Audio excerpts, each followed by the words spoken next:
Good afternoon, everyone. Thank you very, very much for coming to the book forum. I don't know, would this be the last book forum of the year? Probably so. And we already have a very special guest with us this afternoon. And we're going to talk about specifically this book. Um, it is very unfortunate because this book is written in Indonesia. So for international or foreign students studying here in Triple IU, then that means a little bit of gambit because it's written in Indonesia. It's entitled Pergulatan Transisi Energi Berkeadilan, Satu isu Beragam Dilema. Basically, if I can, with my broken English translating it, it would be just energy transition, right? And it specifically talk about the case of just energy transition in Indonesia. And we have here, our main speaker is Dr. Geger Riyanto. So Dr. Geger Riyanto, I regard Dr. Geger Riyanto as very special. He's an anthropologist. He lectures in our neighboring university, Universitas Indonesia. And he was one of the fellows of Compos, right? It's a program in Faculty of Social Sciences. Dr. Geger was in the second batch of Compos Fellow. And he's also the first non-European to ever win the prestigious Frobenius Research Award in Germany. We can talk about that a little bit later, Dr. Geger, but thank you very much for coming here to talk about your book. Right. Okay, so just a little bit about the book, right? So again, I've told you the title of the book. The book is published by Gramedia, one of the biggest publisher in Indonesia, and is also jointly published with TransAsia. Now, TransAsia is an NGO that really concerned in energy transition here in Indonesia, right? We're going to talk about that a little bit later. And this book is actually a work of many, I would say, because for those of you who already have the book, you can find that there's so many writers that I don't know the name. But before we start, I have to ask something. Is there any one of you in this in this establishment who's also contributed to the book? No. Okay, so I think it's only me and Dr. Geger. Okay, now we're going to talk about the book now, Dr. Geger. Again, thank you very much for coming here. So the book, again, touches many grounds, right? It talks about the difficulties of designing energy transition in Indonesia. It talks about the legal aspects. It talks about the negative externalities or excesses. It talks about the way in which the elites and the oligarchs sort of hijacked the energy transition project. And it also talks about the importance of civil society, right? But although in the section that talks about the importance of civil society on ensuring energy transition, we can still, when I read it, I can still feel a critical undertone in it. So my first question, and I hope to have short answer from you, is do we still have a hope on on this energy transition project? Yeah. So hi everyone. Thank you for coming to this book discussion. And I mean, The opening question is, I don't know. It's a very difficult question, and of course also a tricky one. And uh, when we're talking, if there's hope, when we think about the energy transition in Indonesia, um, realistically speaking, it's. I mean, I need to say that it's hard. This is a process that is very hard to be undertaken in our situation currently. I mean, I think the last statement of Bahlil, there's that can be categorized as a statement about the energy transition. He mentioned it in front of, I think, Apindo, or uh, it's the Indonesian Business Association, basically. And he said that we cannot rush this. I mean, if that comes from from Bahlils as a minister, and we know that his track record is not having a really good track record in regard to clean energy. I mean, he's the one who pushes for uh, the industrialization of the industrialization of or nickel industrialization in Sulawesi and North Maluku, and he's also, I think, having some stakes. I think a very heavy, very big stakes in regard to our policy of uh, membagikan konsesi tambang, sharing, giving mining concessions to the not NGOs. What do you call ormas here? It's something that is a bit tricky to be translated, but basically religious organizations. And uh, I mean, when we're talking about Bahlil, he has a big stake, and he had a big influence on this, and he said that we cannot rush this. And he said that I think to like give some ease to the energy, like energy business, yeah, energy business individuals that attend that very conference. So I think that's particular statement is really saying a lot. I mean, when we're talking about the government, I think the government treat will treat energy transition as a kind of like something that allows them to negotiate in the international forum. Like they keep saying now, like we have like this carbon storage in Indonesia. We have these numbers of carbons that you can buy from us. We have these numbers of carbon credit in here in Indonesia. They are trying to measure the number of carbon. So basically, we are trying to sell everything here in Indonesia, like the conservation program and also many programs to be able to fund like development in these very sectors. But the mind and the, I think, orientation of the government right now is to develop further. They are trying to like doing their, if they're using the language of energy transition or any of the lingo from the energy transition, like uh, experts and of course forums nowadays, they are using it to like negotiate for something that they can use to fuel the development and of course for business interests. So when we're talking from the side of the government, it's pretty hard right now. But when we're talking from the civil societies, I think civil societies does not have like the support from many, I think, when we're talking about the energy transition, we're talking about something that we want to do nowadays in the middle of like not we're also having the issue of energy security right now.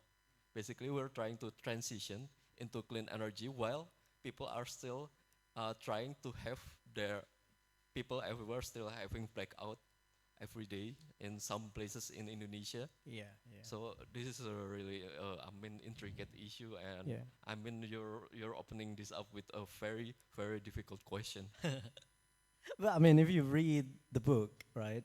Um, Again, you have a very we almost all writers in the book underscores a very critical, just like you, a very critical undertone. I was about to, initially I wanted to open up a shred of optimism, but when you mentioned Bahlil and mining concession, I kind of gave up on it. All right, so thank you very much for your first answer. Now, let's talk about the purpose of the book and a story behind the book. Would you tell us a little bit about why writing this kind of book? I think the story of this book, we can think of if you ever heard of JETP, Just Energy Transition Partnership. uh, the people in Trans Asia are actually the one who have the idea to publish this kind of book. They need an editor, and they were thinking to publish this book after they heard the plan to initiate the JETP program. I mean, the JETP had already been in motion since 2021. It's the first JETP was the first country that got the JETP was South Africa, and then the next year Indonesia in COP 26 or 27, I think. And uh, when they're thinking about JETP, JETP is something that involves you're getting a loan for energy transition, while the problem is, and this is something that never becoming an issue that's resolved in the COP forum, the the developed countries need to be responsible for what the transition in the developing countries. So basically, they're trying to like finding some middle grounds, and the JETP becomes some kind of middle grounds. The problem is a loan. Basically, it's like any other loan, but the problem is the loan will be like burden to our APBN or state funding, basically state budget. And we have like we are entitled to a loan like 20 $20 billion for doing for like preparing a just transition. And the problem is for the people in Trans Asia, where will this loan, this loan that will be like burden to the public through the state budget, will be transferred to? I mean, of course, when we're talking about loan and programs, there will be like something that needs to be prioritized. And the problem is when we're talking about loans that are going to be uh, that have the purpose to like phasing out coal. The first that comes to mind when we're talking about JETP is phasing out coal.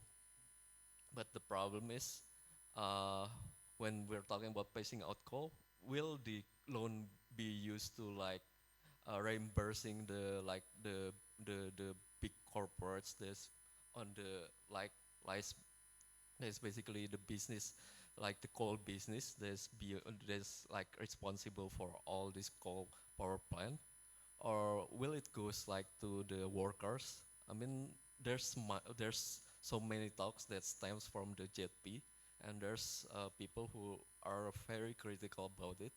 So basically, the idea is to allow public to know like we have this kind of problem. We have the JETP, and actually JETP just like something. So JETP is just like something that we have right now. While when we're talking about the energy transition, we're talking also about multiple issues. JETP is just one of them. When we're talking about so basically the JETP is just something to introduce us to other issues that involve the energy transition. But it's also still an important issue, and the people in Trans Asia thinks that it was the moment to like try to mainstream this issue, and this book is like it has the purpose to introduce this issue to the public. Right. So the main purpose of the book is to introduce some of the complexities. Yeah. JETP is one of them, of course. Yeah. But Yeah. we have so many Yeah. other issues, Yeah. right? And the grassroots, especially about the environmental Yeah. energy transition that we have here, right? Now, that is from the side of the writers, publishers, and so on. Now, I think even some of us here may haven't touched the book yet. I would inform you, everyone, if you go to Tokopedia or Shopee Marketplace and then you just type in the title of the book, you can find it right away. But why should you buy it, right? So maybe I will ask you directly that question. Well, what's good in it? If you're a researcher, probably, or if you're, you know, layman on this issue, why should you check this out? I think this is the book in Indonesian that is published first, the first book on this theme. There's the one that I think one of the strong point of this book is in Indonesian, and basically the text level, the analysis level, and also, of course, the reading comprehension level. I think it you don't need to like be super expert on this issue. Basically, when you're trying to like delve into this issue and you want to like depend on journals, like I mean, since we're many of us here are also students, I think the one that you're trying to do is trying to delve into journals like scholarly publishings, and many of the scholarly publishing already talking in their own lingo. That's a problem. That's a problem, and they're not talking directly about the issues that's very like catered to Indonesian audience and interests of many groups in Indonesia. So basically, when we're talking about the strong point of this book, we're talking about how this is catered for the issue that's relevant for many audience in Indonesia, many interest group in Indonesia, and how actually many interest group in Indonesia has not been informed yet about the problem that is very crucial. There's basically right in front of us. Basically, when we were talking about JP, let me go back again to JP. We're talking about like it's basically a loan, and the public will like when we're talking about the state loan, basically it's the public loan. I mean it's the public who are going to like it's their tax money basically, and people do not know about JP. Most of people do not know about JP. We have like a surveys about JP. People do not have any knowledge about it. People do not even have any knowledge about energy transition. And I mean, when people do not have any knowledge about certain things in Indonesia, government related and business related, usually the government can, I think, some lobby groups in in the government, political parties, and of course some involved individuals will like to like steering some of the policies related to these issues for their interest. So it's important for the public to know, like, have some knowledge about this book. Basically, this book is, I mean, when we're talking about the level, it's introductory level. Even though many are talking about a complex issue, I've already read this book. I try to make sure when in the editing process that every of the writers need to introduce their issue pretty well. I mean, they need to have like their should give background about their issue, even though they're talking about a very particular matter.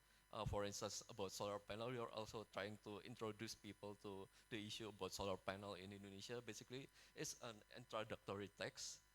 Maybe it's not catered for an very advanced audience who are trying to delve deeper into this issue, but I mean, it's also its strong point.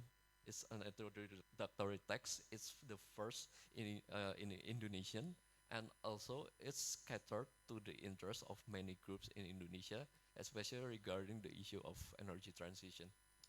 All right, so um, that's the selling point of Yeah. the book. Thank you very much. Okay, so let's dive in to the discussion of the book. Now, there are, as I mentioned before, there are four big sections, right? I think the first section talks about designing energy transition. And then the second section talks about excesses, externalities, and hijacking of the energy transition.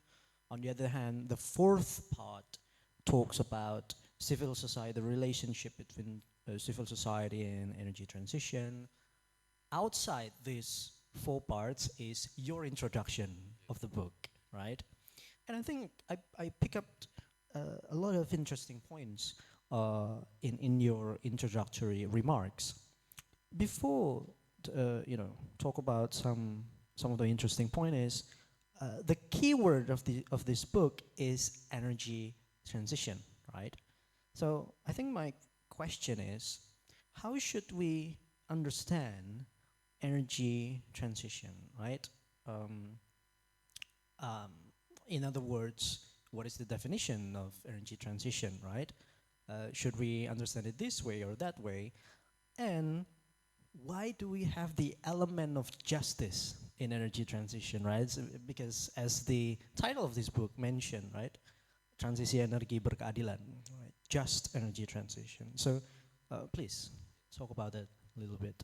Yeah, so when we're talking about energy transition, we're trying to shift like the source of our energy. Basically, we're very much depending on fossil energy today, and it's very polluting. Basically, uh, it emits so much carbon, and it has a problem right now, like to worsen the climate crisis that we have today. And I think we're nearing the point of no return in regard to the climate crisis. That what make it that's what making it like super important today when we're talking about world global level crisis. We need to like shift our energy source from the fossil focused energy source to the more renewable and clean one. And I think the in recent years, like development in solar panels to development in wind turbine, they have like a very rapid development in these areas. But in regard to what's happening in Indonesia, and I think it's happening as well in many parts of the world, there's the interest from the fossil fuel like business companies. I mean, basically, when we're talking about these business companies that involved with the exploration and, of course, the selling of these fossil fuels, they are the biggest companies in the world, and of course, the 10 biggest companies in Indonesia, of course, is fossil fuels energy companies. We're having like when we're talking about energy transition, uh, have we have to address the business interests that comes with it, and it won't be like a good a good and well mannered negotiation. There will be like conflict, there will be like a struggle, there will be like people trying to defend their like position. And when we are talking about process, we will this will also involve a lot of lobbying on the government side. Like we're talking about something that not only involves the current climate crisis, but also involve a big amount of money. And like when we're talking about this as well, we're talking about a big amount of money, a big a business interest that as the like right now when we're talking like a big company that already back the energy transition, Shell, and also many other oil companies, they're trying to back out from their like green commitment. And I don't know in Indonesia. I mean, when we're talking about energy transition, we're talking about something that needs to be done to address the current climate and environmental crisis. But we're also talking about something that has a business implication, that has the implication to big business here.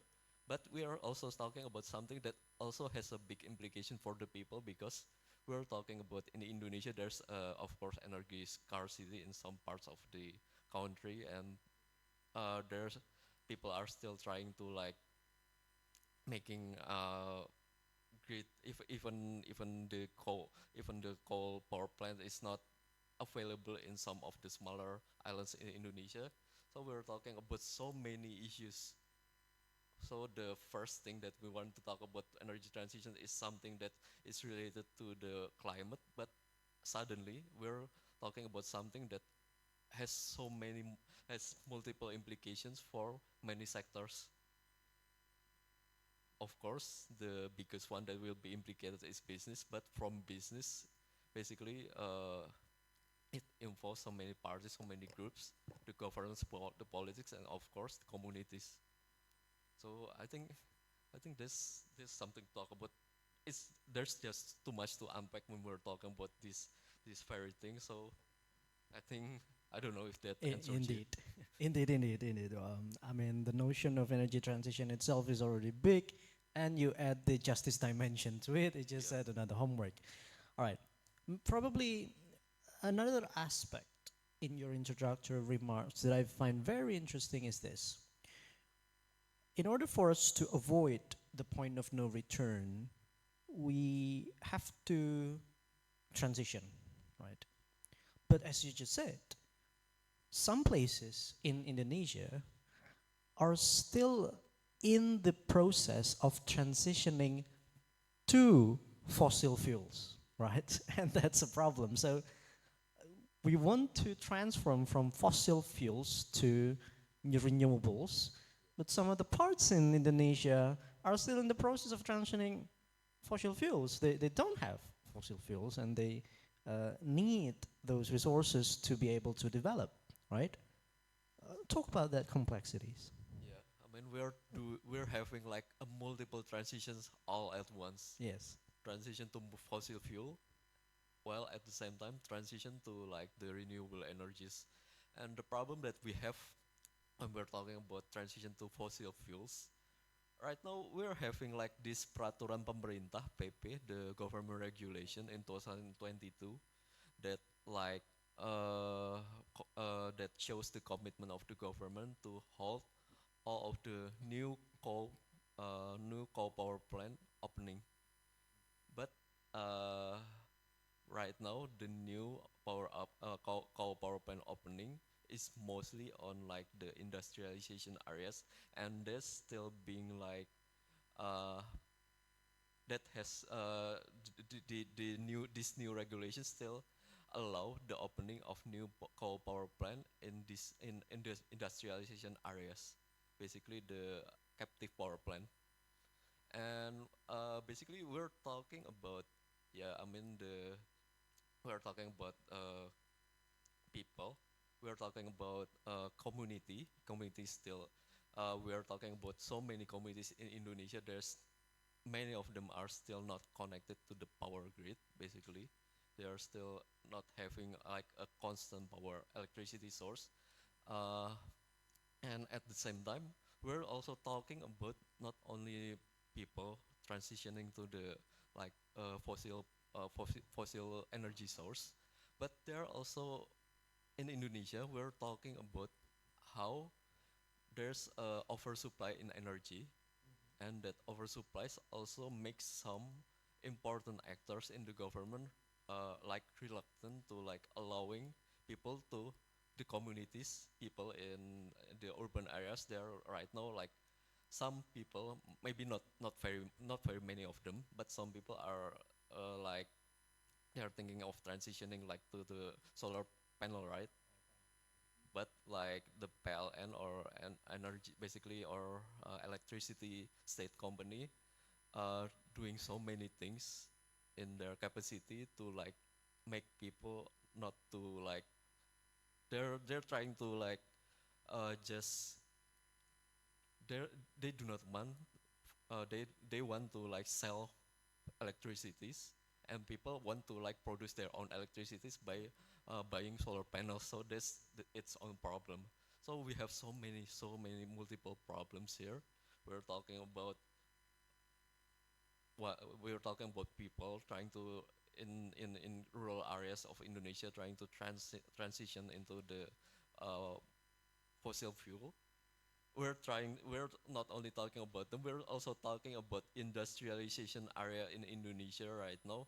So basically there's the currently newly emerging industrial part of Indonesia, when we're talking about all of this, when we're talking about captive power plant, we're talking about the new industrialization regions in Indonesia. We have like currently Morowali. I mean, the Prabowo have already talked about when he's campaigning, they want to have like more exploration and helirization, like the downstreaming of the nickels, the downstreaming of other minerals, and for that matters, the government will need to allow more coal power plant in these areas. And the current areas where these power plants are being established, like Morowali and also it's on Central Sulawesi and also on North Maluku in Weda, there's a power plant, fossil fuel power plant, coal power plant basically. And the problem is when they want that industrialization center to run, and according to their time scheduling, it won't be feasible for them to like waiting for like uh, a renewable power plant or energy source being established there.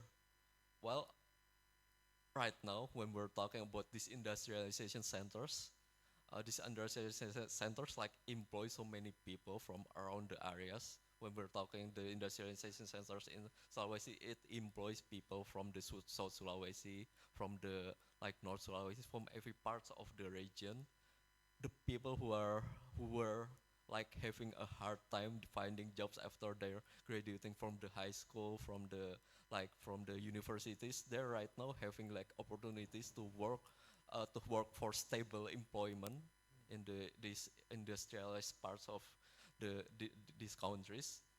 And the government cannot uh, I mean these industrialization centers would not have like power supply without the government allowing for the fossil fuel to still run in these areas. So we're talking about not only one or two kind of transition trying to uh, in the process of ongoing right now, but we are also talking about how like there's a multiple interest, the interest of big business intertwined with the interest of people trying to find jobs in their everyday life. So basically, there's so much things there's being involved in this matter right now. I mean, that's why when I'm trying to writing an introductory text for this book, uh, I have a really hard time to like account for every of the writing that's comprised in this book because there's just so many topics. Yeah, I mean, Yeah. Um, the plurality of topics in the book is a challenge for you as an editor, but I personally think you did a very good job at it. Now, again, another interesting point that I pick up from your introductory section is that energy transition, especially for us in developing worlds, is a big gamble, right? Maybe it's a huge gamble. Not to mention that you talked about Jet B, right? Where basically we are having a loan for transitioning. But again, right, maybe we're using taxpayers' money from other countries, from the global north, and then other countries from the global south are using that money, but there's no guarantee that we can successfully transition and we can successfully develop with very low carbon emission, right? So let's talk about, please talk about that. Talk about that gamble that we have. yeah, there's so much gamble in the very term of energy transition. I mean, there's a gamble of the people, there's the gamble of the like business people, big business interests. I mean, their gamble is whether the government will like try to restrain their operation or not, whether they're still being allowed to like explore, export, and of course trying to like supplying energies or not. But there's also the interest of the people who are like communities when they're not having like when we're talking about energy security, of course we're talking about jobs, right? We're talking about like factories continue running, when we're having blackouts, continuing factory cannot keep running, and when we're having like we have to transition when we have to shift and we're not thinking about the availability of energy right now. We'll be talking about unemployment. We will be also talking, this is another facet of the problem. We're also talking about, for example, our shift in mobility. We can also talk about that, our shift in mobility. Like right now we have like so many supplies of electric vehicles, mainly from China usually. They are right now like leading in these sectors on the electric vehicle industry. And we're talking about the electric vehicle transition. It will involve so many layoff in the mechanic in the mechanic jobs, because we're talking about a vehicle that has no like some that's whose components is very minimal compared to like to the ECE vehicles, fossil fuel vehicle, basically the fossil fuel vehicles. And like when we're talking about that, and we just see our surrounding here in Indonesia. There's bengkel everywhere. I mean, informal like mechanic everywhere. These people would lose their job if the transition just goes smoothly without. I mean, if we suddenly everyone or most of us are using the electric vehicle, suddenly people will these mechanics will have no one who will be coming to their shop. And we're also talking about even the manufacturing jobs in these areas. When we're talking about the electric vehicles, especially the bike and the motorcycle, they just come and do not need to be manufactured. They come straight from China, and that means this Chinese company will not have the necessity to open up of manufacturing factories here. So basically, many jobs are lost. Many jobs are lost. Many jobs are lost because of the energy, the concern about energy security. Many jobs are lost because of the like, uh, I mean the components, the electric vehicle components parts. Many jobs will lost. Many jobs also will lost because of big the big business will like having their revenue needs to be cut. But also on the other hand, when we're talking about these big business, they're trying to lobby the government and all. They're trying to lobby using using this argument that so the argument that workers are depending on them, people are depending on them.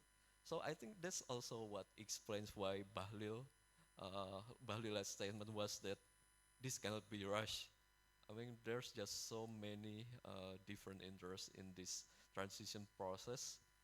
There's so many dimensions, and that's why when we're talking about what's comprised in this book, this is something that I have a hard time trying to like sum in in the introductory text is basically just 1,500 words. It's too short for everything. Everyone is talking about something that they are expert on. And another problem that we have with the book is there's no peer reviewer yet, because f- very this all these issues, they need different reviewers, of course, because every of the issues need different experts who are already engaging with these issues probably for some times. And we do not have those kind of experts yet in Indonesia, and especially in the universities. So we have that kind of problems. But this book is also intended as like something to provoke the people, like to stimulate talks and conversation about energy transition. So I think even though there's something that can be improved upon when we're talking about this book, we this is still a very good start, I think. Yeah, I agree with you on that. Okay, let's move on to just let's touch briefly on the first section, I guess. So the first section is talks about the difficulties in designing just energy transition. Right off the bat, there's my writing and my friend. We were talking about the adoption of solar roof panel, and I would say we argue in the article that the adoption of solar roof panel are still facing many hurdles. One of which is um,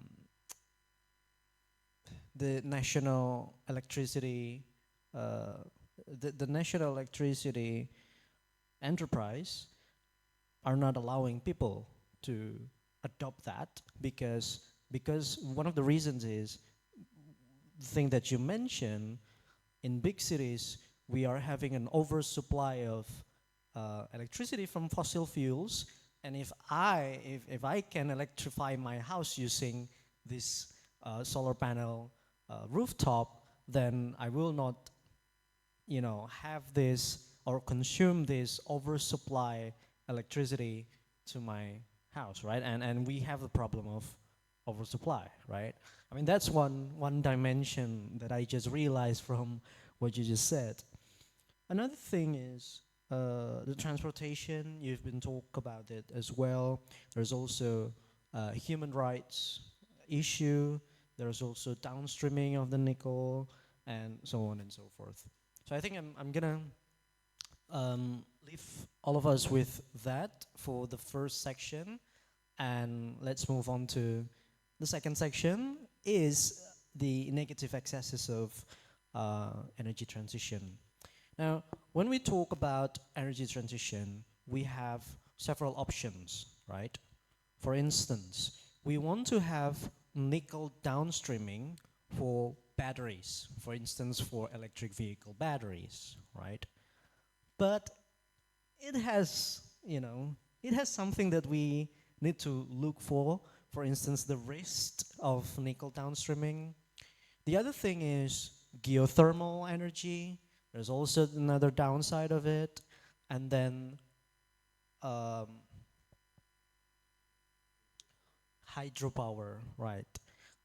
And there's also another downside for it, right? So would you, just summarize a little bit what these things? Yeah, so the energy transition. So the second part of this book is the excesses of the energy transition, and there are three articles, three papers. They are written like from various standpoints. One is from journalist Adi Anugrah Pratama. I think he's a journalist. Uh, if not a journalist, I think he's a lawyer. I think he's a lawyer. And another is from a researcher in BRIN, or National Research National Research Council, I think. And Ahmad Hidayat is from a consultant, from a carbon consultant in Indonesia, and also uh, he's a lecturer in the International Relations Department. Basically, they're all talking about the same things. And when we're talking about the energy transition, we will need like a new renewable energy source, and that energy source exploration will necessitate some external consequences, and these external consequences can be bad for the community. When we're talking about nickel, for instance, uh, I need to be honest with all of us. Basically, when we're talking about nickel, or nickel product here is not being used as a solar panel or battery yet. I mean, there's the plan of the government to like making more complete supply chain of nickels, from the mining to the like battery producing part of the supply chain. But we're not at that point yet. But basically, our nickel is being used mostly as stainless steel in China. We export it to China, and uh, but the high price of nickel nowadays is driven by the electric vehicle boom, and this high price is also fueling like the exploration everywhere, and this exploration creates problems for communities who is living in adjacent to where the mining will be done. like in some parts of the Sulawesi, some smaller islands of Sulawesi, they're right now having a crisis of water, clean water source. Basically, their water source is now being polluted everywhere in every part where there's a nickel like industry there. The water source will be very much polluted, and people need to like they need to to buy they need to buy the water, the the resource that they can use like or access freely. They can use is now contaminated. It's when we're talking about nickel, that's the problem right now. It's giving a problem to the community who's living near into the resources, and that's the same thing as is happening as well when we're talking about geothermal and also the hydropower. The hydropower, for instance, it needs to like when we're talking about the hydropower, they will need to like making a big dam, bendungan besar. They need to establish like a big dam, and for that purpose, usually they will need to drown some villages in the area. When you want to have hydropower, you need big dam, Yeah, and you have to drown some villages in on the the area. area. Oh, okay. So that's basically when we're talking about big dam and hydropower project. This is a project that has already like having a bad reputation in the world since the 1970s because of during the 1970s, during the 1950s and 1960s, World Bank start giving like loans to developing countries, and those loans are being used to like developing energy sources. And in many parts of the world, the energy sources were hydropower, and hydropower in many parts are drowning villages. And during those times, there's still only a very few indigenous movement and transnational indigenous movement that has influence for the global politics. So basically, people are trying to fight on the community level only. Not there's no lobbying group from the indigenous people yet. And in the 1970s, what's happening in the Philippines, for instance, there's a big uh, in an area that was to be about to be developed as a area for the hydroelectric power plant. It turns into a war zone because the community did not want for their villages, their forests, and the areas where they were born there. They find they found their livelihood there. They do not want it to be drowned, and of course the government at uh, they they want to turn it into hydro into a big dam, and consequently it turned into a war zone, which eventually like attracted international attention, and nowadays that very project became like one of the 10 most notorious World Bank loaning project that they have ever gave. So basically, the problem now when we're talking about the energy transition, this energy transition is creating a new source of funding, basically a new kind of funding that can be accessed. Many of them can be accessed by Indonesia because it supports the transition of energy to usually geothermal or hydro energy or solar panel. This kind of loan can be accessed by the government, and also by the probably in the near future there will be funding from the carbon market as well, from companies who want to like sold their carbon want to buy carbon credit. And are right when these monies are funding this kind of projects, the hydroelectric projects, it will be having a really negative consequences for the communities. So that's why in the COP 29, the latest COP that we have, the the delegates from many, usually the in some delegates, usually not the country's delegates, usually from the indigenous people and communities and NGOs, are trying to push like the do you have like community safeguard guidelines. So basically, the problem with the transition energy accesses are something that's this is something that will impact communities life everywhere, and we do not have like a guideline to like uh, how do we manage and mitigate all of the negative consequences that may happen to communities and has already happened to some communities. And we can and these writings are like trying to they're like trying to bring up some of those negative consequences and like giving examples to people. And I think this part is a really good read. Yeah, thank you. The next part is hijacking energy transition. Um, some of the authors talks about the nexus between the capital and the elites, for instance, or strategic alliance. They also talked about, again, the downsides of green capitalism. There's also greenwashing, right? But I'm really sorry, due to the interest of time, I'm going to skip this part. But I would say this is a very interesting part.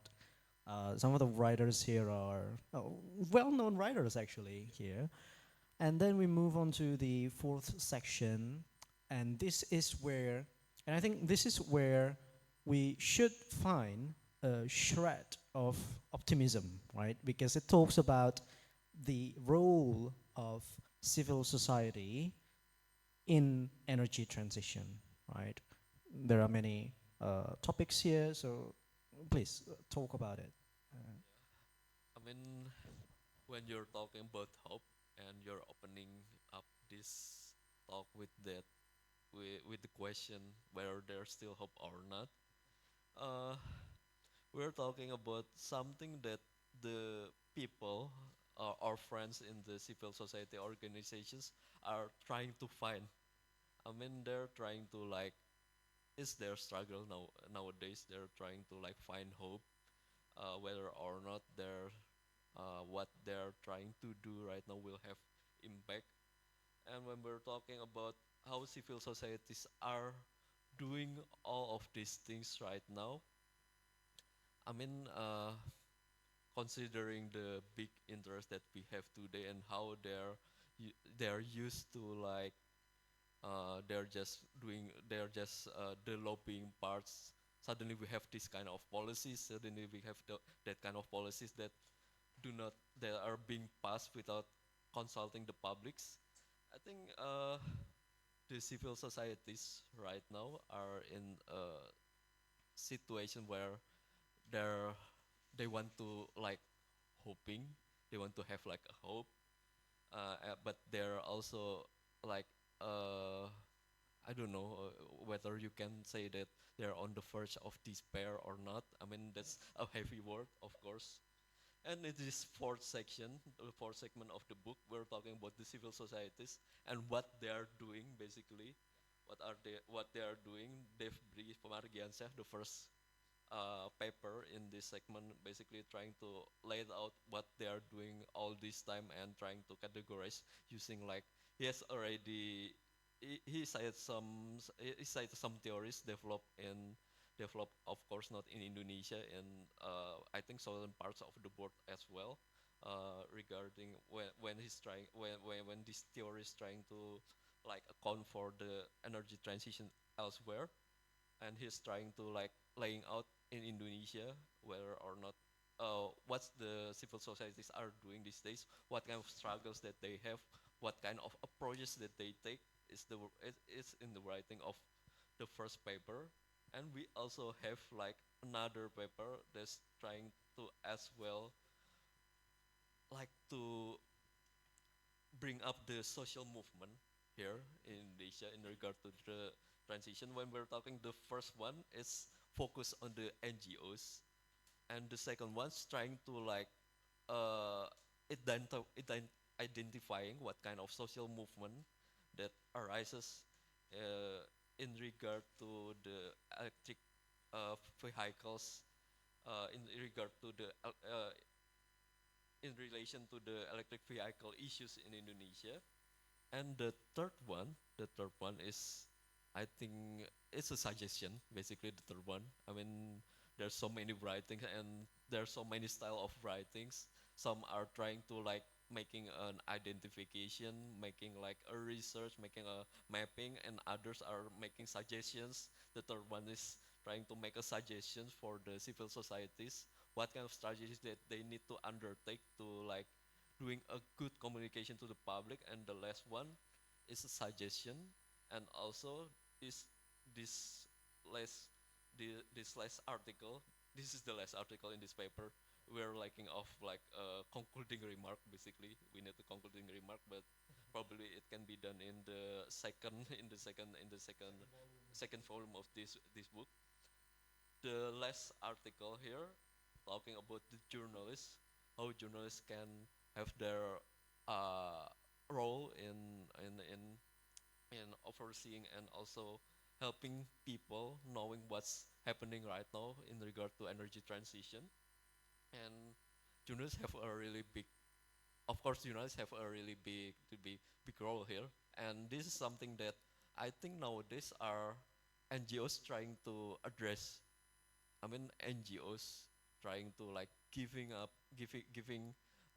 grants for journalists to doing coverage for energy transitions issues. I think they're really great, and I think this is something that is not being covered in the book or in the articles inside the book. But I think we also need to like address the fact that right now media is not very effective in reaching the people and reaching the audience, because we're talking about the era of social media where people are using their social media to get their information.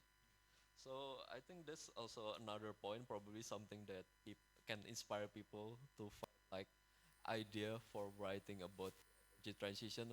Probably if they are from the communication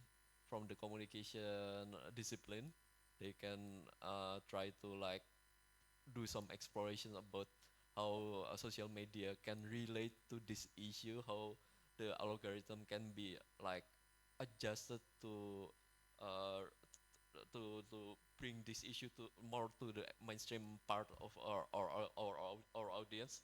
And this is the thing that our NGOs are currently trying to do. They're trying to make like TikTok page, they're trying to make Instagram page, they're trying to make like doing a social media engagement in order to like get public to be invested in these issues. So basically, two of the last articles in this book trying to give like suggestion about the communication paradigm that they need to have and undertake in order to communicate these issues effectively to the public. Thank you very much. I would like to ask everyone to give round of applause for our first section. Okay, thank you very much, Dr. Geger. Now, we come to the second section, but before I continue to the second section, which is the Q&A session to the floor, I would like to ask all of you, or just a brief survey about one particular thing. Basically, energy transitions, we need to, one way for us to transition is to electrify the way we live. And one way to electrify the way we live is by adopting electric vehicles. Now, there are, I would say that there are some pros and cons in this issue. So, for those of you who agree that electric vehicle is good for the environment, can you please raise your hand? One guy, two, three, four. I think one more guy over there, five, right? Okay.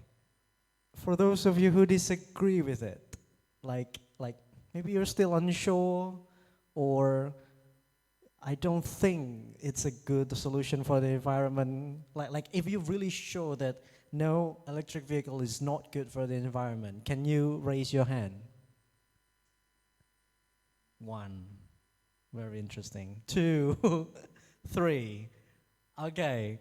Okay. For those of you in between, we can maybe you can talk about it in the Q&A session, everyone. So please, any of you who would like to ask questions about the book or the energy transition in general, please raise your hand.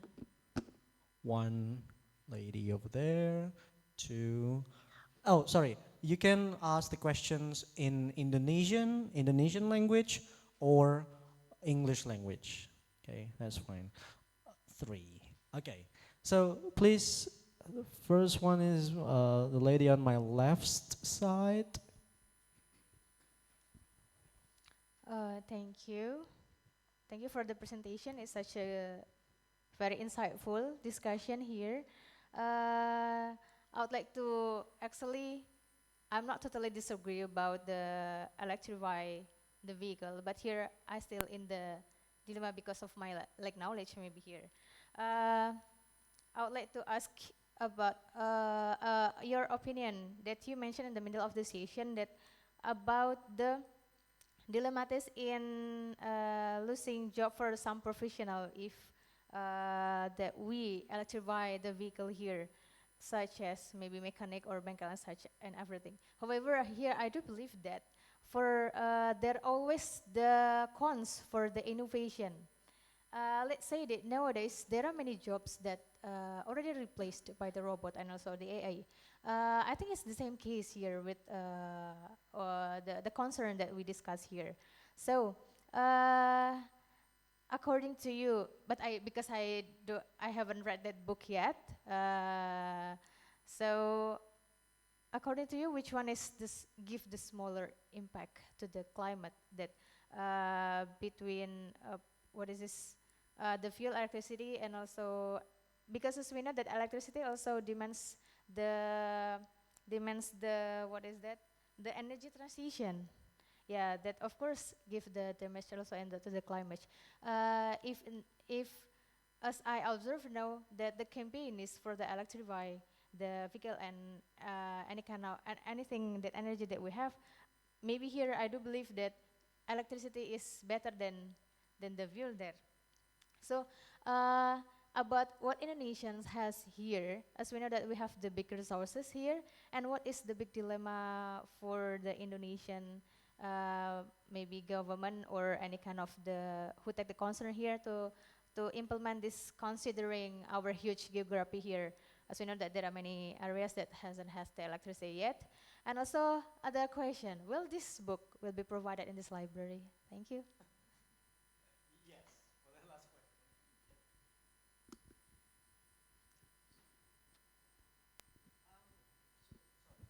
The next, yeah, young man over there. Okay, thank you. Okay, thank you. Mas Geger, I want to ask two questions. The first one is, from your explanation, so the GTP is couched in a tension between two big interests, between the need for rapid transition and to combat the worsening climate change, and the second interest is for the significant social and economic disruptions. Uh, I imagine what do we need to do?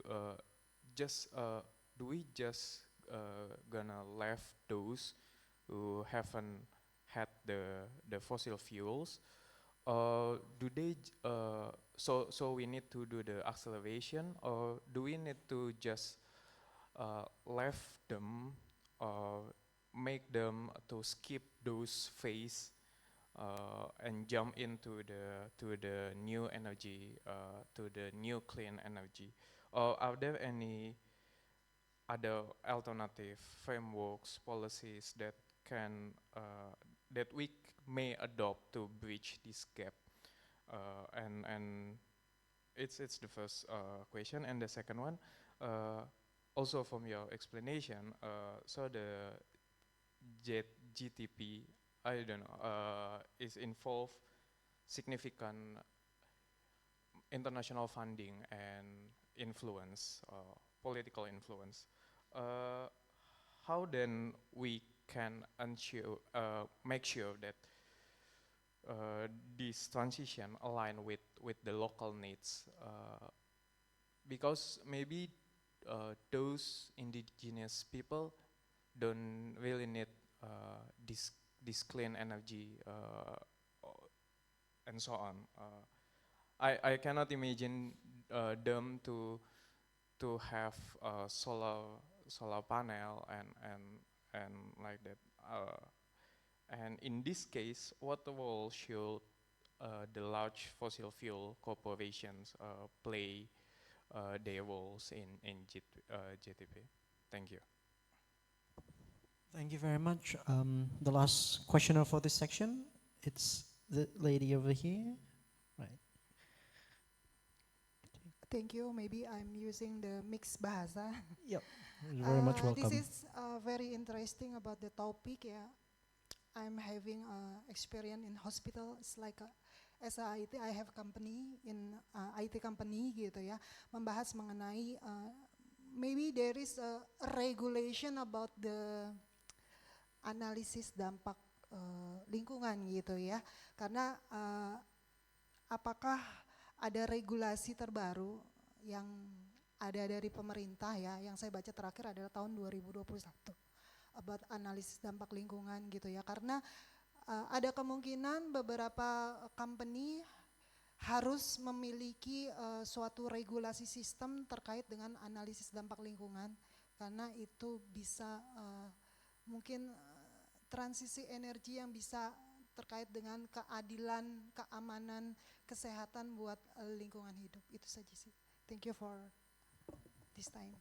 All right, thank you very much. So basically, the question is about an update about the most recent regulations, especially for the companies, to have certain environmental impact analysis, right, for the companies, right?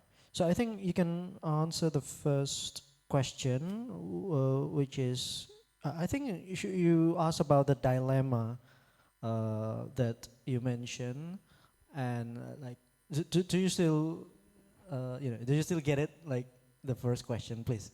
You can. Dilemma whether or not we should adopt the electric vehicle or not. Yeah, that's one facet of it. That's one facet. I think she also talks about when we transition and there will be job loss. Yeah. It will be the same like AI probably. Does the market can create another demand? Yeah. I mean, it's like an AI when we're talking about change, industrial change and technological change. It will also create more productivity and hence more demand and like economic growth, probably not on this part, job growth not in this sector but on others. I mean, yeah. All right. Okay, so I think there are three questions. Probably the last one first, since the last one. The last one was about Regulations. the regulations. Yeah. Okay. So we're gonna answer the regulation part first then. Yeah, I mean, Okay. because the first one I think is a bit. Yeah. So, Yeah, I agree. Yeah, Good idea. yeah. All I right. mean, So the regulation part the first. regulation part, I think we do not have new regulation in regard to AMDAL or the environmental consequences for companies assessment, right? I mean, AMDAL is basically company assessment. We do not have new regulations, and this actually speaks a lot about the incoherencies about the guideline that we have in energy transition. Basically, the first, I think, the most referred guideline that we have in regard to energy transition and the government response that's also referred by the NGOs was the 2022 regulation to halt the new coal power plant opening, and that's also something that right now is problematic, and we do not have any other like guidelines.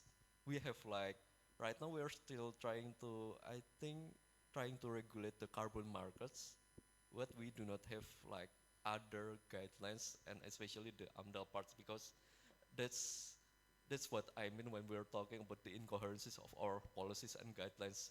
We may have this kind of guidelines, but probably other policies have other regulations that may contradict the first one. And we're talking about, of course, an issue that stretch across many sectors, and not all sectors have their own regulations. And when we're talking as well about your issue, the issue about the solar Solar panel and panel, solar also the rooftop. national electric company here, we're talking also about a sector that is very much under the monopoly of this national electricity company, and what they're doing, they can do something that can contradict like the national policy. Like I think the Kemen SDM, Energy and Mining Ministry. the Energy and Mining Ministry, once has regulated that, has issued a regulation that the PLN has to buy the surplus electricity produced from the solar panel of the consumers, but then it just being overturned by the PLN, and there's nothing that they can do about it. I mean, that's how things going on here, and we're talking not only about, I mean, the very complicated thing about the energy transition. We're talking about, of course, there's a contradiction between interests, there's struggle between interests, but we're also talking about incoherencies. That's what making this a very difficult issue. I mean, to tackle like from only one perspective. So the second question. Yeah. From the regulation point of view, I agree with you that we don't have really detailed Yeah. implementation guideline for the companies to have environmental impact analysis. I Yes. think that's true. All right, so let's move on to the second set of questions. The first question is, should we leave those who still need fossil fuels? Raised by, I think, your colleagues there. I think it's very interesting. When we talk about that, some parts of Indonesia are still in the process of transforming to fossil fuels. Can they Yeah. jump that phase, right? Can they skip that phase and, all right, we're not gonna build mining coal, we're not gonna mine coal, we're gonna build solar panel instead. Yeah. Well, maybe revolutionary, something like that. And the second question would be, how can we make sure that these initiatives align with the local needs? For instance, I think this is a radical, sorry, I'm gonna propose a radical example. For instance, masyarakat adat or indigenous people, some of them don't need electricity, right? But if you want to build solar panels, that means you have to cut down the trees in places where they live in the forest, right? That's one dilemma. So those two things. Yeah. The first one, the fossil fuel transition. I mean, it's interesting to note that the electricity like provision in Indonesia, the last like 5 or 3 years, there's like a rapid development in regard to electric provision by the PLN, and many of parts of Indonesia right now is being like on grid, on grid like electricity provision. So there were actually some parts, some islands in Indonesia that depended on off-grid solar panel. They're right now being included in the on-grid because of the like the balance interest is right now to make revenue as much as possible. They need to sell their oversupplied like uh, energy as fast as possible, and what they can do is trying to like connect everyone into their grid. And then we already have like some off-grid consumers and off-grid communities there right now. They were used to like solar panels. Probably they can. I mean, they do not have they did not have like really big capacities for electricity, but they're on off-grid. Right now, they're being the consumers, pelanggan PLN, the consumers of PLN, and we have that dimension as well. I mean, the PLN trying to like sell electricity's source from, of course, when we're talking about PLN, their source from the coal power plant that they have already strike agreement with to buy electricity from. So they have the need to sell their overabundance of electricity. And when we're talking about these indigenous communities, we're, the question when we're talking about the indigenous communities are currently also being like, we're talking the indigenous community, there are indigenous community who do not need to have like electricity. They're still trying to maintain their traditional way, but more and more, and we're talking about the young generation, and they usually have the need to like having a secure jobs. They have they're going to the school. They're being exposed to like the how people live, and of course the older people also being subjected to like the wajib belajar. Uh, they're increasingly in need of money. So when they're trying to enter when they're trying to enter the job market, they're trying to like being more involved in the like life uh, with the, wi- the more bigger community around them. uh, they, they will eventually will have the need as well to like use the electricity. So when we're talking about the indigenous, the people in the interior, probably they would not need one, but people who are already being exposed, and we're talking about indigenous people whose number are very many right now, they will also need electricity. And I'm talking about people who are, when we're coming to their house and they're not having the electricity, when they're not having a constant full electricity in their house, they will be like complaining because there's there I mean, when we're talking about the indigenous people, they always keep also comparing themselves to others, people who are in the urban area or in the neighbor village. They already have like electricity. They need, they're capable of like even the simple like uh, element of life, like capable of charging their cell phone, capable of watching television, is something that they want to also have in their life. So basically, there are also people who are who will be preferring to have like electricity. So I don't know. Probably we will also have we also have other communities that we can account for and we need to consider for. But that's my answer for now.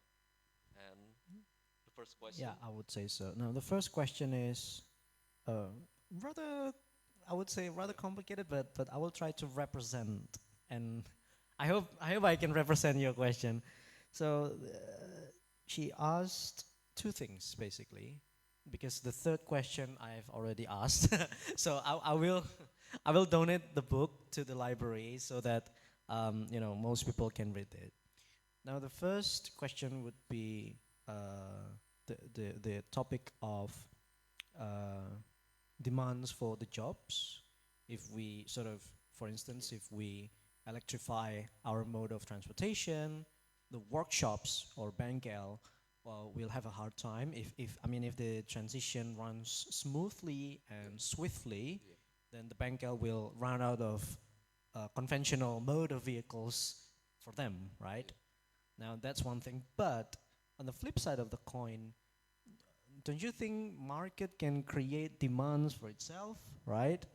That's what the economists believe. Maybe you would say it's a myth, but that's one thing. And then the second thing would be uh, some parts, some parts of the, uh, some parts of our countries are still in the process of, moving towards the fossil fuels. It's about that. Do I represent your question correctly? I mean, would you please Say your second question again. Right. It's about the government consideration because the energy, what is this? The energy transition to electricity also demands the others energy. Like this, what is the dilemma from the government that who want to electrify our surrounding? That one other missed question. All right. Oh, thank you very much. So dilemma from the government point of view, I guess. Mm. Okay, so the first question from the, I think, I don't know if I represent the point of view of the economists right or not. The mainstream view, I think, is they're, they like to push for, uh, they like to push for like probably trading. The economists usually don't like to halt trading, and by that means by that I mean when we're having like electric vehicles, we're importing electric vehicle from elsewhere. We're we will be, I mean, we will be like doing something that will be affecting our jobs in the, like, probably many of them are in the informal market, informal job sectors like the mechanic, but also probably it will also impact like people in Astra manufacturing companies. It will also impact them as well. Basically, when we are importing these technologies, we will be losing jobs on those sectors. Yes, I think it will happen. I mean, it's happening in full force, which I don't think it will happen in the near future. But if it happens in the full force, I think it will like replacing people's jobs here. But the question is whether or not the new jobs will grow, right? There will be a demand for new jobs. The problem is there will be, I mean, there will be new jobs, of course.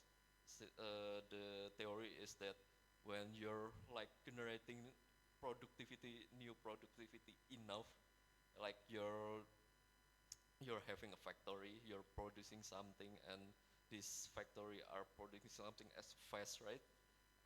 As a consequence, the jobs will be done by the factory, and you will need to only like supply it with the another work that you have. The problem is when your job, this kind of jobs are being taken from you. These jobs, usually the mechanic in both the like small workshop and the manufacturing factories. The question is when the jobs are taken from them, what kind of job will be available for them in the future? Whether or not, whether is it is it will be like informal jobs. I mean, the problem is right now our economy is right now is growing like 5%, 4 to 5% a year, but right now we do not have like a job growth in the market. The job growth in the market is mostly informal jobs, and informal jobs usually are not a good job.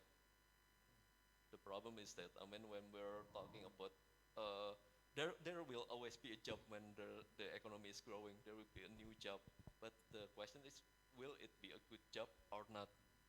We're talking about the job growth in Indonesia. People are right now can find job very easily. Like they just need to register with the nearest Gojek.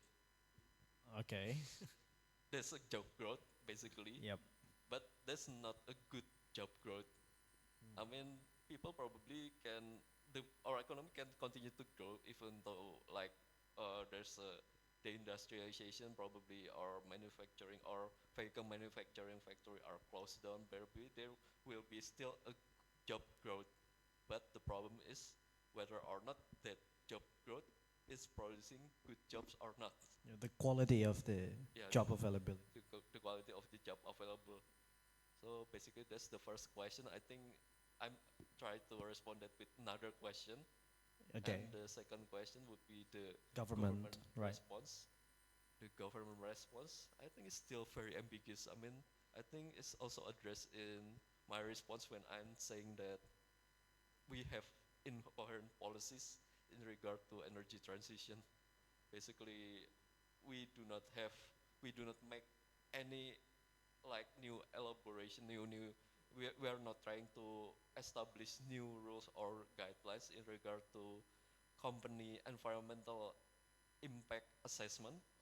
I mean, what we're having right now is something that we inherit from the Cipta Kerja, the revision of our, the revision of our work and business law, basically, and we do not have that yet. Basically, the government are very much, the response of the government is scattered in every sector. The state-owned companies are having basically the PLN have their own like stance on this, and I Yeah. don't think they're communicating it very openly. But I think internally they have like this stance that do not very much support the energy transition. We're talking about the energy company, of course, they do not have any interest in this.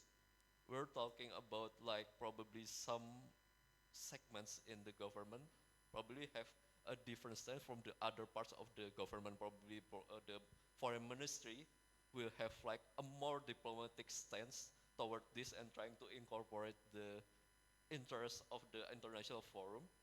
But of course, when we're talking about ministries who are often having to address and having to negotiate and having being lobbied by the energy company, probably they will have like other stance, and probably this all these stances everywhere are not being laid out on the table. They're not being put on the table. I mean, they have their own stances, but basically every companies have their own stance. Every part of the government, every ministry probably have their own stance, but they do not open them. They just, yeah, I mean, they operating like every day, like they're not doing, they're operating like every day. They do not open their, they do not express their political or social view in regard to this, but yeah, they are operating. They're It's like, just a brief answer. Do you see the government has any coherence about this issue? Or, like you said, it's actually fragmented among ministries and among government agencies. it's fragmented among ministries, and also when we're talking about the president trying to like maintaining like an appearance of coherence, of course, in the international forum. He's trying to say that we have so many carbon reserve here. We're supporting like, I think the last Prabowo statement about energy transitions said that he wants to push forward the energy transition, the target year, right? I think he will push it to like 2015. We're net zero at 2015. But this is trying to like maintain the appearance that we have a coherent government. But on reality, I think, I mean, we have a president who are trying to maintain the intactness of the government, but I mean, the interests of every parties here, they have a very different interest probably. Even when we're talking about Prabowo and Bahlil, those two people, those two individuals, those two very influential individuals have different interests. Okay. Do you want to add something? Or, all right. So thank you very much. Second round of the Q&A session. Any one of you? Right. 1, 2, 3. Lady. Okay. So that guy over there. Yeah. Okay.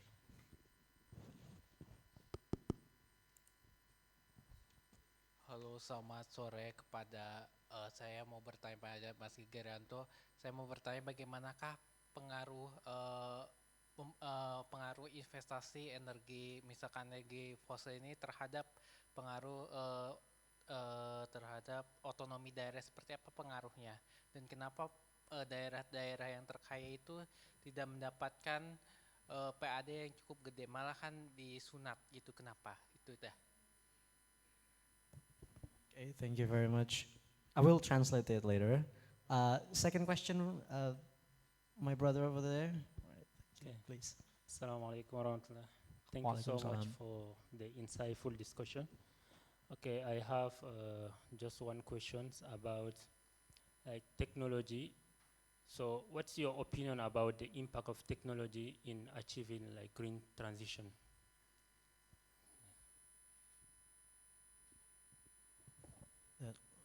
Last question from the lady. Right, thank you. Okay. Assalamualaikum warahmatullahi wabarakatuh. Waalaikumsalam. Thank you. Actually, I would like to ask, but before I reflect, when 2012, I was a secretary, honorer secretary in Direktorat Energi Aneka Energi Energi Terbarukan in Ministry of Energy, and it's like uncertain condition at that time. I mean, Okay. with busy with the LPTU, PLTA, and something else that, and then at that time the ministry is still busy with the socialization, and then now it's more becoming clearer. But at that time, I also found there is Indonesia faces global pressure to reduce the carbon emissions to combat the climate change. Even though when I want to run in here, I will also check my air equality here. That's why I'm supporting about the electric vehicle. But also, there is a gap, of course, Indonesia with another countries that already developing this issue, how to fit the gap, for Indonesia to achieve the goal with the same, with another country that already developed development this issue, and then how to raise the public awareness to be a participate. I mean, okay, we can use the public transportation, for example, and then, but also our public transportation is not properly, and then we want to purchase the electric vehicle is not achieved, and then how we need to increase the public awareness about this issue. I think that's matter. Thank you. Sorry, one clarification. Your first question your first question is how to fill this gap. Yeah. What gap can you? With the another countries that's already successful about the energy transition. I mean, because it's a long journey that I already mentioned, that I know about the renewable energy, but then now becoming clearer. But it's take a long, very long time. I think that's Okay. Thank Thank you. So the first, you want to answer from wherever you want to answer. So the first question talks about the role of investment of fossil energy towards provinces and cities in Indonesia. I think I have one colleague from Kalimantan. He said that we have so many mining coals, right? And people there are quite wealthy. But if you look at the Human Development Index in Kalimantan, it's just we see a gap, right, between Kalimantan and people in Java, for instance. That's one thing to talk about. So, would you answer this first question, or? Yeah, I mean, we were addressing the issue of the local government involvement in regard to the energy issue, and of course also when we're talking energy issue, it also involves mining concession issue. Usually they have very little to say. I mean, Okay. even from some colleagues, I heard that the understanding about energy transition, about the terms, about the technicalities, about the externalities, it's somewhat very low among the local government officials. Basically, they are not being involved in all of these discussions, and probably the central government also do not feel like they have the interest to involve until there's a certain local and particular projects that can be executed in those areas. But basically, this whole matter right now is the matter of the matter that's being like addressed, and like this matter of the central government only right now. Basically, the involvement of the local government is very, very low. Okay. And probably they also do not have like any political right now, any political influence on it, because yeah, I mean the the dinas usually is just dinas is usually is just something. What do you call dinas? Office, local office, right? Local office or agencies. Yeah, local office agencies. Basically, they're just like executing or doing something that the central ministry asking them to or giving them permission to. I mean, the local involvement is very low, and we still do not have like an idea how to like manage this, because, of course, local involvement uh, needs to be accounted for. Probably the traces of local involvement we can like spot it from the RUED, Rancangan Umum Energi Daerah. So basically we have right now the Rancangan Umum Energi Nasional and Rancangan Umum Energi Daerah, the uh, energy, the national energy planning and the local, the provincial energy planning. We have those two, and during the sessions where they like elaborating on this every of the provincial local energy planning, each region usually proposing it in different time schedule. The Jakarta just got their RUET pass last year, but the Bali has been already passed like in 2019 or 2020. But basically here the local government were they were like assembling people, assembling stakeholders. I don't know, probably many of them from the business councils, and we are seeing basically in every of the province that in Indonesia, there's a very different or wet all over. In Kalimantan mainly, they in this energy planning, there's a estimation whether or not where in 2025 the energy composition is comprised of what, 2025, 2020, 2030, 2050, and basically many provinces in Kalimantan still maintain that they will still relying heavily on fossil fuel by 2515. 2050, yeah, I mean 2050. So that's the only part where I know that local government have say, but I don't know about others. All right. Let's move on to the second question from my brother over there, which is the role of technology in addressing the issue of climate crisis. Yeah. Is that Yes. the impact of technology, right?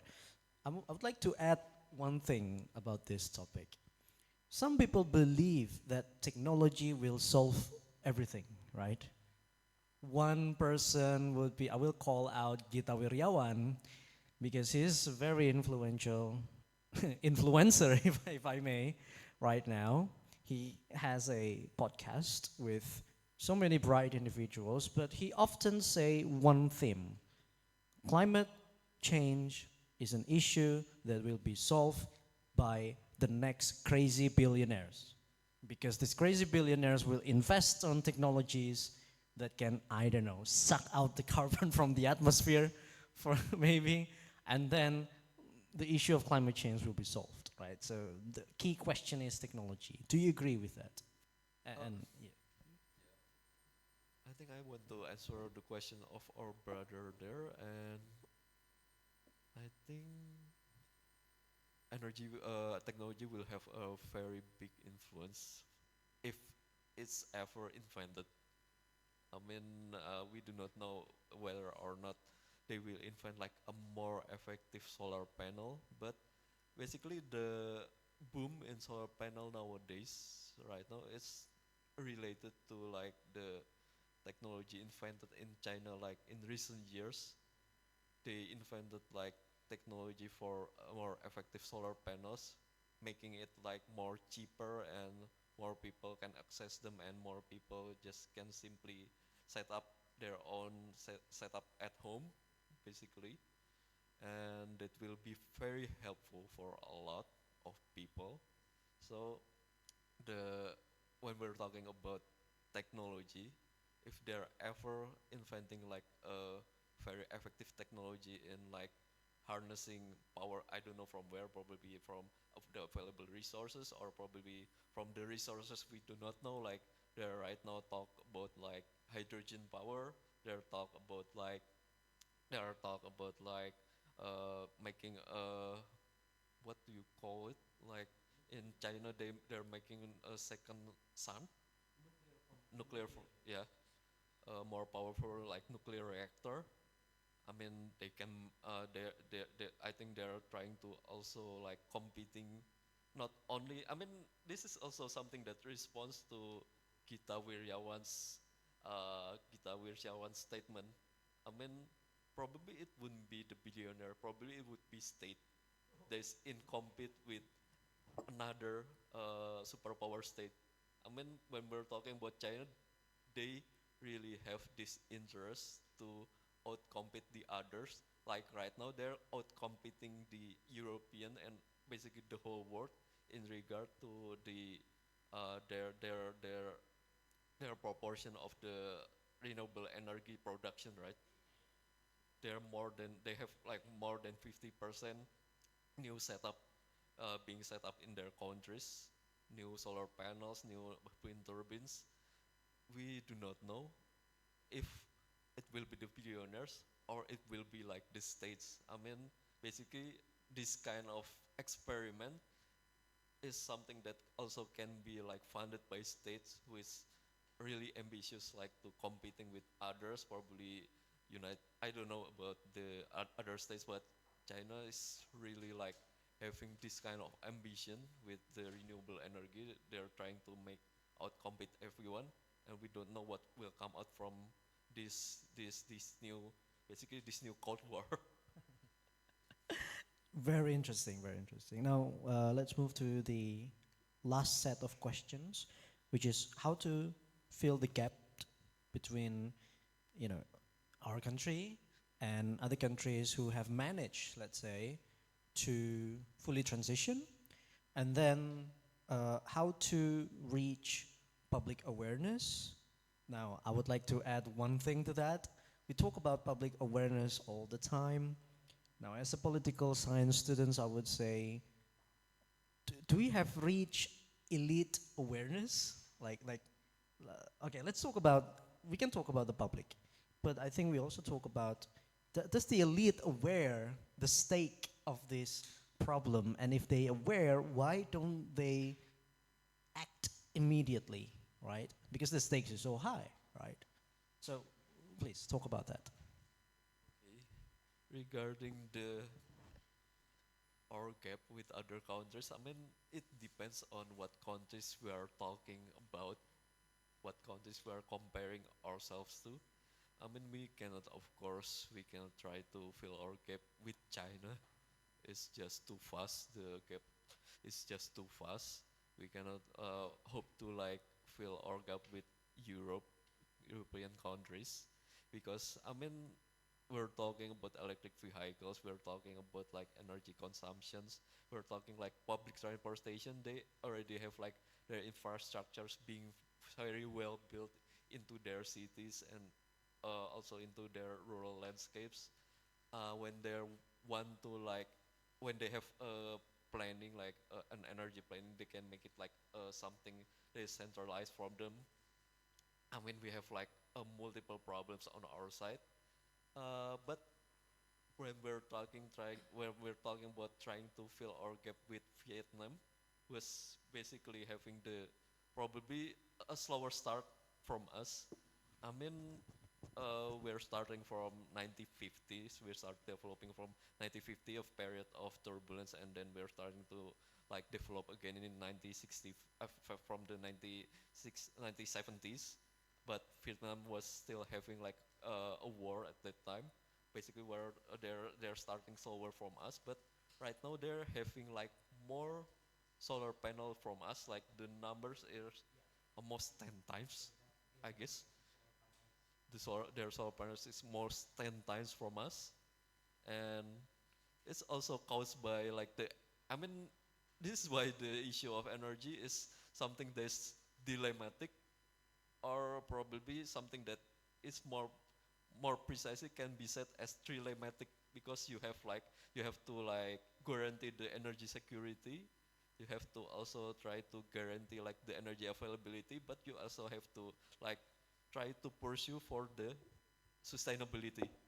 Basically, we still have we're still trying to struggle with, we're still struggling, and we're we're we're we're providing energy at a very what Cheap, do you call cheap it? level? Yeah, affordable. Yeah, affordable level. A very affordable rate. I mean, compared to Vietnam, our energy price is so low compared to Vietnam, Okay. compared to China, compared to other countries. So basically, when we're talking on the community level, the community do not have like the more motivation to transition themselves to like solar panels or other renewable energies, or trying to like finding their own ways. Probably there are some engineers probably in the communities trying to like making some kinds of power sources. But when we're talking about in Indonesia, we also have so much cheap energy. Our energy sources are very cheap. People are not trying to like transition because they can get it for cheap. I mean, I think the first country that we need to like fill our gap with is of course with Vietnam, with other probably Southeast Asia countries that have like probably the same similar start with us. And when we're talking about our competition with Vietnam, we are also being faced with whether or not we want our energy to be cheap, because right now we cannot transition that because it's very much subsidized. Our energy are subsidized. We can get it for very cheap, and that makes people everywhere can like access the energy. It's available for everyone. We can charge our cell phones. We can like go. I mean, people can buy like their gasolines for subsidized, right? And they can go. I mean, when we're talking about energy, when we're talking about we're trying to like halting the consumption of the fossil fuel, people, it will also have the impact in life of these people. They will not have, of course, it will have economic impact. It will affect their, of course, money. And I mean, yeah, I mean, when we're talking about that, there's some dilemmas that we need to address first. And the next That's, question. I think your last remark talks so much about the public awareness as well, right? Mm. Because we are so used to this way of living, subsidized energy, fossil fuels productions, we kind of trapped in the state of carbon locked in, Yeah. I think. And then, I mean, public awareness just, we throw public awareness out of the window because Yes. we're so much locked into this kind of living, Yeah. right? Carbon lock-in is a really great term, I think, for this. Because I think it's a economist term for, because we very used to this way of living, emitting and having this level of carbon production. It's just very hard for us to get off from this way of living, right? And transition is very challenging, a tall order, if you like, because of that, right? Yeah. So I think you have answered all of the questions. Thank you very much. Due to the interest of time, I will have to close down the session. Thank you very much, Dr. Geger Riyanto. I would like to ask all of you for another round of applause for Dr. Geger Riyanto and for all of us. Thank you very much for the Yusuf Kala Library for hosting the session. Thank you very much for the Institute for Advanced Research. Pak Gadeo has already left the scene, and I would like to thank you, all of you, for coming, and all of you for continuing until this afternoon, 4 o'clock right now. Thank you very much, everyone, and we'll see you in the next Books Forum.